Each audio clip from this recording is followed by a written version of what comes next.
ქალაქ ბორდოს საერთაშორისო მნიშვნელობის ღვინის კონკურსზე კომპანია მეღვინეობა ხარებას პრემიუმ კლასის ღვინომ უმაღლესი ჯილდო ოქროს თასი მოიპოვა.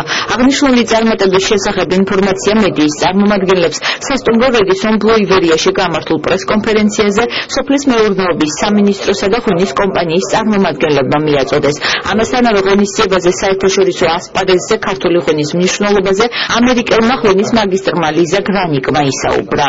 კიდევ ერთი წარმატება ქართული ღვინის, ქართული ვაზის და ღვინის კულტურის პრომოციის მიმართულებით. კიდევ ერთი აგური დაიდო იმ საქმეში, რაც ქართული ღვინის ცნობადობის გაზრდა მსოფლიო ბაზარზე.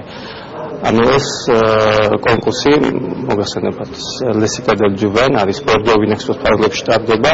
ეგეთი ყველაზე პრესტიჟული კონკურსი არის, სადაც ქართული ღვინები არ არის განმარტივებული პრიზებით. მეღვინეობა ხარებამ, რომელიც ერთ-ერთი თვალსაჩინო წარმომადგენელი არის ქართული მეღვინეობის, მიაღწია ძალიან დიდ წარმატებას ქალაქ ბორდოში გამართულ ღვინის შეჯიბრებაზე. კერძოდ ჩვენ ავიღეთ იქ უმაღლესი ჯილდო, ეგრეთ წოდებული დიდი თასი.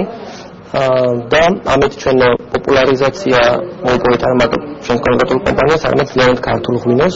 ყოველთვის ამას ვამბობ, რომ ყველა ადამიანის გემოვნების დაკმაყოფილება ძალიან რთულია, თუმცა ამას კომპანია ხარება ადვილად ახერხებს. რაც მთავარია, ის არა მარტო აწარმოებს მსოფლიოში უმაღლესი ხარისხის ღვინოს, არამედ პატივს სცემს მეღვინეობას როგორც კულტურას და თავისი დიდი წვლილი შეაქვს ამ მიმართულების განვითარებაში.